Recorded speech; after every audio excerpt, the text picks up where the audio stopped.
My name is Carlos Gomez, and I play Jose Menendez. What made me want to join the project? I remember the case very well. I was obsessed with the case when it came out. So I'd see it every day. I think the great thing about this thing that it was one of the first televised trials. So you can go home every day and watch it. So I was glued to the TV. Why did I want to be in the project?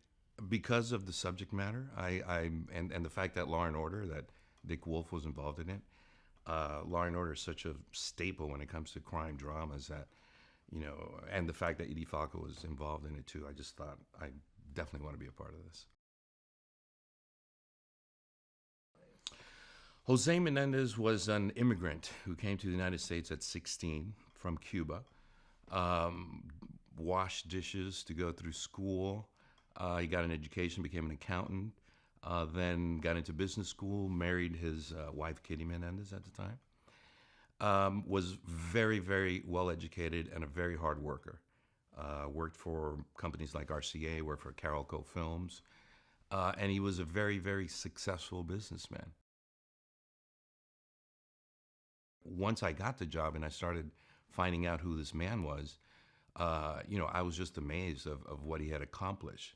Being an immigrant coming to this country, without speaking the language or anything, and having, a $14 million empire when he was murdered. He was fascinating.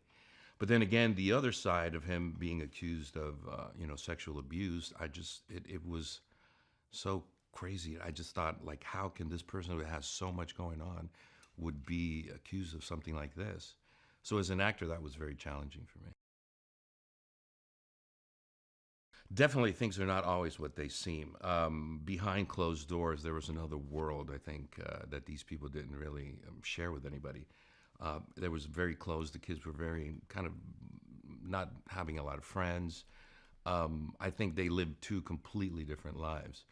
The abuse that was, even aside from the sexual abuse, the verbal abuse, the physical abuse that he had with his kids, whatever the reason may be, out of frustration, out of having two kids that are out of control, hanging with the wrong crowd, like any father would be concerned with. But the fact that he really wanted his kids to be special, he was an immigrant. As an immigrant, you fight and you work so hard for everything in this country, and then you have two kids that are really not, they're not. How do I say, they just don't value what they have. And the Law and Order brand, Dick Wolf, these people are they're so detailed in their crime procedure, and the writing is, for an actor, it's such an honor and a pleasure to be able to to be part of the Law and Order brand. I'd never done a Law and Order, so I'm new to the family.